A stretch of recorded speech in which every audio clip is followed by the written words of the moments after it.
অবশেষে বাউল শিল্পী মমতাজ বেগম নির্বাচনে হারলেন।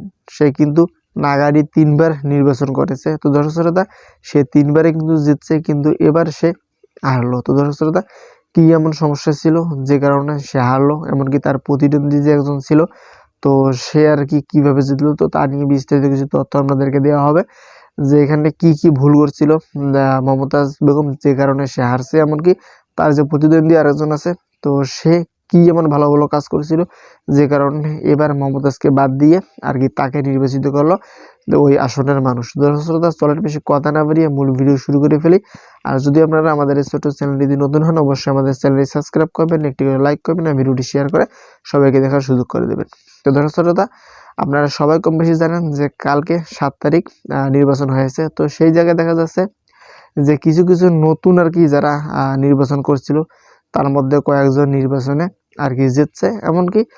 আর আপনারা সবাই কম বেশি একটা বিষয় জানেন যে বাউল শিল্পী মমতাজ, তো সে কিন্তু এর আগে 3বার নির্বাচন করেছে, এমনকি সে 3বারে কিন্তু জিতছে, কিন্তু এবার সে জিততে পারেনি। তার একটা বিশেষ কারণ হলো যে তার এলাকায় আরও একজন টুলু মিয়া নামের প্রার্থী আছে। তো সেও নির্বাচন করেছিল মানে মমতাজের আর কি প্রতিদ্বন্দ্বী হিসাবে। তো দর্শক শ্রোতা, এই মমতাজ যে তার এলাকায় ভালো ভালো কাজ করছে, তো অনেকে আর কি দেখছেন নিউজ, কিছু কিছু নিউজের মাধ্যমে বিষয়গুলো জানতে পারছেন।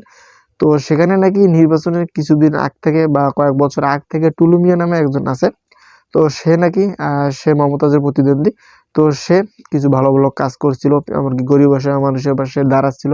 তো আপনার স্ক্রিনে ছবি দেখতেছেন লোকটা। তো সে যে ভালো ভালো কাজগুলো করেছে কিছুদিন, তো সেই কাজগুলো দেখে আর কি সেই আসনে যে মানুষগুলো আছে তারা সবাই তার প্রতি মুগ্ধ হয়েছে। তো এবার যখন নির্বাচন আসলো, নির্বাচনে সবাই কিন্তু একটা বিষয় চিন্তা করছিল যে মমতাজ বেগম নির্বাচিত হবে কি হবে না।